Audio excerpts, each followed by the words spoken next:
ಕಡೆಗೂ ಕಣ್ತೆರೆದ ಕುಚ್ಕುತ್ ಮಾರಮ್ಮ ಪ್ರಸಾದಕ್ಕೆ ವಿಷ ಬೆರೆಸಿದ್ದವರು ಪೊಲೀಸರ ವಶಕ್ಕೆ ರಹಸ್ಯ ಸ್ಥಳದಲ್ಲಿ ಆರೋಪಿಗಳ ವಿಚಾರಣೆ.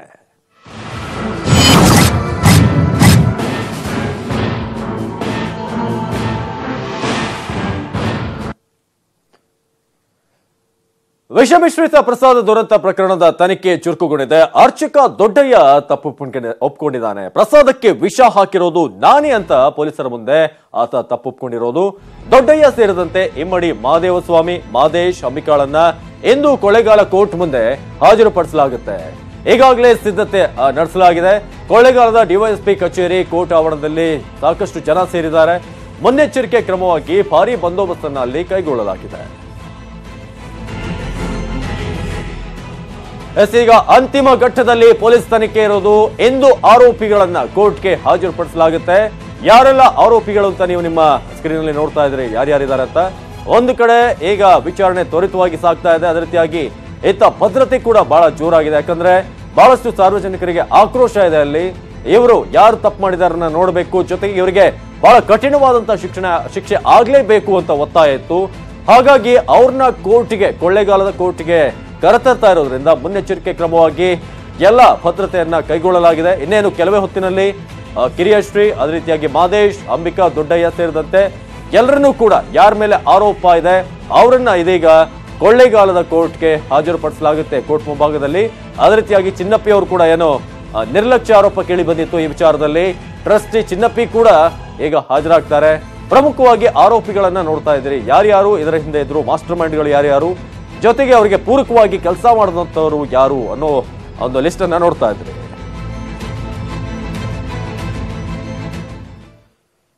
ಇನ್ನು ಮಾರಮ್ಮನ ಪ್ರಸಾದ ಸೇವಿಸಿ ಸಾವು ಪ್ರಕರಣ. ಚಾಮರಾಜನಗರ ಡಿಎಚ್ಒ ಪ್ರಸಾದ್ ಹೇಳಿಕೆಯನ್ನ ಕೊಟ್ಟಿದ್ದಾರೆ. ಮೈಸೂರಿನ ಆಸ್ಪತ್ರೆಗಳಲ್ಲಿ 104 ಮಂದಿಗೆ ಚಿಕಿತ್ಸೆ ನೀಡಲಾಗ್ತಾ ಇತ್ತು.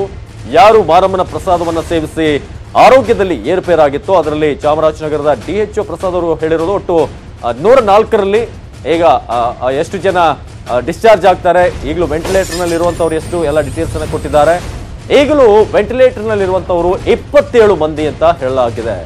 ಈಗ ಸಿಕ್ಕಿರುವಂತಹ ಮಾಹಿತಿ, ಪ್ರಸಾದದ ಸ್ಯಾಂಪಲ್ CFTRIಗೆ ರವಾನಿಸಲಾಗಿದೆ.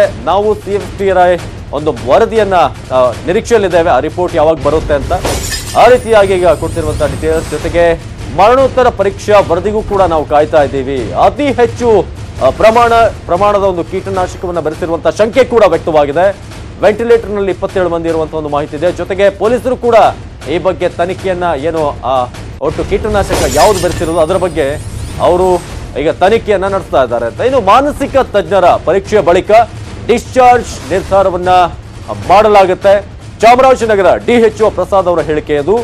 ಮಾನಸಿಕ ತಜ್ಞರ ಪರೀಕ್ಷೆಯ ಬಳಿಕ ಡಿಸ್ಚಾರ್ಜ್ ನಿರ್ಧಾರದ ಬಗ್ಗೆ ಒಂದು ಫೈನಲೈಸ್ ಮಾಡ್ತೀವಿ ಅಂತ ಹೇಳಿದ್ದಾರೆ. ಇದನ್ನ ಅಪೋಲೋ ಹಾಸ್ಪಿಟಲ್ ಮತ್ತೆ ಕಾವೇರಿ ಆಸ್ಪತ್ರೆ ಮತ್ತೆ ಇದು ಸೆಂಟ್ ಜೋಸೆಫ್ಸ್ ಹಾಸ್ಪಿಟಲಿಂದ ಹೆಚ್ಚು ಕಡಿಮೆ 10 ರಿಂದ 12 ಜನ ಅಲ್ಲಿಂದ ಕೂಡ ಡಿಸ್ಚಾರ್ಜ್ ಆಗ್ತಾರೆ. ಇನ್ನೂ ಮಾಡಿಲ್ಲ. ನಾವು ಪೂರ್ತಿ ತಜ್ಞರ ಒಂದ್ಸಲ ಅದನ್ನ ಚೆಕ್ ಮಾಡಿ ಅವ್ರು ಪೂರ್ತಿ ಯಾವುದೇ ಥರದ ಪಾಯ್ಸನ್ ಅಂಶ ಇಲ್ಲ, ಅವರು ಔಟ್ ಆಫ್ ಡೇಂಜರ್ ಅಂತ ಕನ್ಫರ್ಮ್ ಆದಮೇಲೆ ಡಿಸ್ಚಾರ್ಜ್ ಮಾಡೋದಕ್ಕೆ ನಾವು ನೆನೆ ಮಾಹಿತಿ ಕೊಟ್ಟಿದ್ದು. ನೆನೆ ಡಿಸ್ಚಾರ್ಜ್ ಮಾಡ್ಕೊಂತ ಹೊರಟಿದ್ರು. ಸಂಬಂಧಪಟ್ಟ ಆಸ್ಪತ್ರೆಯ ವೈದ್ಯರು ಫಿಟ್ನೆಸ್ನ ಕೊಟ್ಟ ಮೇಲೂ ಕೂಡ ಅವರೊಂದ್ಸಲ ನೋಡಿ ಫಿಟ್ ಅಂತ ತೀರ್ಮಾನ ಮಾಡಿದ್ಮೇಲೆ ಅದನ್ನ ಡಿಸ್ಚಾರ್ಜ್ ಮಾಡಿ ಅಂತ ಆದೇಶ ಮಾಡಿದ್ದಾರೆ ನೆನ್ನೆ. ಅದರಂತೆ ನಮ್ಮ ಡಿಸ್ಟ್ರಿಕ್ಟ್ ಸರ್ಜನ್ ಕೂಡ ಎಲ್ಲ ವಿವಿಧ ಹಾಸ್ಪಿಟಲ್ಗೆ ಹೋಗಿದ್ದಾರೆ ಚಾಮರಾಜನಗರದವರು.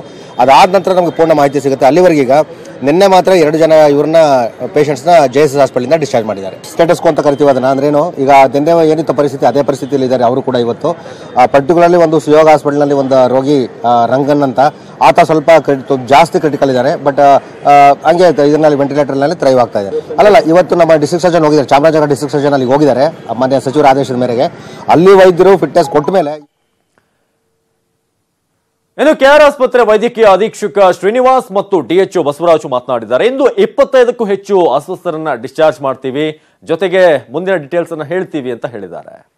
ಪ್ರಮಾಣ ಅಂತ ಹೇಳಕ್ ಬರಲ್ಲ, ಬಟ್ ಸ್ವಲ್ಪ ಅವನಿಗೆ ಪಾಯ್ಸನ್ ಸಿಂಪ್ಟಮ್ಸ್ ಇತ್ತು. ಅಟ್ರೋಪಿನ್ ಕೊಟ್ಟ ಮೇಲೆ ಸ್ವಲ್ಪ ಅಟ್ರೋಪಿನ್ಗೆ ಅವನು ಓಡೋಯ್ತು. ಸ್ವಲ್ಪ ಅಂದರೆ ಅಂತ ಹೆಚ್ಚಿನ ಪ್ರಮಾಣದಲ್ಲಿ ಇಲ್ಲ ಅಂತ ಅನಿಸುತ್ತೆ. ಹೆಚ್ಚಿನ ಪ್ರಮಾಣದಲ್ಲಿ ಸ್ವಲ್ಪನೇ ಅವನು ಆಗಿತ್ತು ಅನಿಸುತ್ತೆ. ನಿನ್ನೆಯಿಂದ ನಾರ್ಮಲ್ ಇದ್ದಾನೆ. ನಿನ್ನೆಯಿಂದ ಇವತ್ತು ಅವನು ದೈಹಿಕವಾಗಿ ಫಿಟ್ ಇದೆ. ಇವತ್ತು ಟೋಟಲ್ ದೈಹಿಕವಾಗಿ ಫಿಟ್ ಇದ್ದಾನೆ. ಅವನು ಡಿಸ್ಚಾರ್ಜ್ ಮಾಡ್ಬೋದು. ಇವತ್ತು ಮಾನಸಿಕ ಸ್ಥಿತಿಯನ್ನು ನಮ್ಮ ಸೈಕ್ಯಾಟ್ರಿಸ್ಟ್ ನೋಡ್ತಾರೆ. ಎಲ್ಲ ಫುಲ್ ಟೀಮೇ ಬಂದಿದ್ದಾರೆ. ನಮ್ಮನ್ನು 6 ಜನ ಸೈಕ್ಯಾಟ್ರಿಸ್ಟು ಎಲ್ಲ ಪೇಷಂಟನ್ನು ಅವ್ರಿಗೆ ಒಂದು ಮಾನಸಿಕ ಸ್ಥೈರ್ಯವನ್ನು ತುಂಬಬೇಕಲ್ಲ, ಈ ಥರ ಆಗಿದೆ ಅಂತೇಳಿ ಅವ್ರಿಗೆ ಕೌನ್ಸಿಲಿಂಗ್ ಮಾಡಿ ಮುಂದೆ ಏನೂ ಆಗಲ್ಲ. ಆದರೆ ಏನಾದರೂ ಪರಿಸ್ಥಿತಿ ಅವರಲ್ಲೇ ಲೋಕಲ್ ಡಾಕ್ಟರ್ ಇರ್ತಾರೆ, ತೋರಿಸಿ ಎನಿ ಟೈಮ್ ನೀವು ಬರ್ಬೋದು ಅಂತೇಳಿ ಒಂದು ಅವ್ರ ಮಾನಸಿಕ ಸ್ಥೈರ್ಯ ತುಂಬತಕ್ಕಂಥ ಕೆಲಸವನ್ನು ಇವಾಗ ಮಾಡ್ತಾ ಇದ್ದಾರೆ. ಎಲ್ಲರಿಗೂ ಆಲ್ ಪೇಷಂಟ್ಸ್ ಎಲ್ಲರಿಗೂ ಇಲ್ಲಿ ಎಲ್ಲಿ 20 ಜನ 24 ಜನ ಏನಿದ್ದಾರೆ ಡಿಸ್ಚಾರ್ಜ್ ಮುಂಚೆ ಅದು ಸಾಮಾನ್ಯವಾಗಿ ತಗೋತೀವಿ ನಾವು. ಎಲ್ಲ ಪಾಯ್ಸನ್ ಬಂದರೆ ಸೂಸೈಡ್ ಕೇಸ್ ಅಂತ ಇರುತ್ತಲ್ಲ, ಸಾಮಾನ್ಯವಾಗಿ ನಾವು JSS ಹಾಸ್ಪಿಟ್ಲಿಂದ ಇಬ್ಬರನ್ನ ಡಿಸ್ಚಾರ್ಜ್ ಮಾಡಿದ್ದಾರೆ.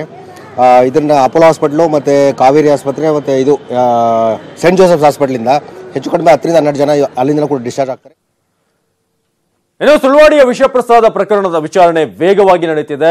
ಅತ್ತ ಅಡುಗೆ ಭಟ್ಟ ಪುಟ್ಟಸ್ವಾಮಿ ಮೇಲೂ ಕೂಡ ಪೊಲೀಸರಿಗೆ ಅನುಮಾನ ವ್ಯಕ್ತವಾಗ್ತಾ ಇದೆ. ಆದ್ರೆ ಅಡುಗೆ ಭಟ್ಟ ಪುಟ್ಟಸ್ವಾಮಿ ಮಾರಮ್ಮನ ಮೇಲೆ ಆಣೆ, ನಾನು ವಿಷ ಹಾಕಿಲ್ಲ, 2000 ಸಂಬಳ ಸಿಗುತ್ತೆ ಅಂತ ನಾನು ಹೋಗಿದ್ದೆ ಅಷ್ಟೇ, ನಾನು ಯಾಕೆ ವಿಷ ಹಾಕ್ಲಿ, ನನಗೆ ಅಂಬಿಕಾ ಬಗ್ಗೆನೂ ಗೊತ್ತಿಲ್ಲ, ಅಥವಾ ಅಂಬಿಕಾ ಪತಿ ಮಾದೇಶ್ ಕೂಡ ನಂಗೆ ಪರಿಚಯ ಇಲ್ಲ, ಸಾಲೂರು ಬುದ್ಧಿ ಅವ್ರನ್ನ ಇತ್ತೀಚೆಗೆ ನೋಡೇ ಇಲ್ಲ ನಾನು, ನನ್ನ ಮೇಲೆ ಅನುಮಾನ ಪಡಬೇಡಿ, ಅಲ್ಲದೆ ನಾನೇ ತಪ್ಪು ಮಾಡಿದ್ದೇನೆ ಅಂತ ಆದ್ರೆ ನನಗೂ ಕೂಡ ಶಿಕ್ಷೆ ಆಗ್ಲಿ, ನಾನಂತೂ ವಿಷ ಹಾಕಿಲ್ಲ ಅಂತ ಅಂದಿದ್ದಾನೆ.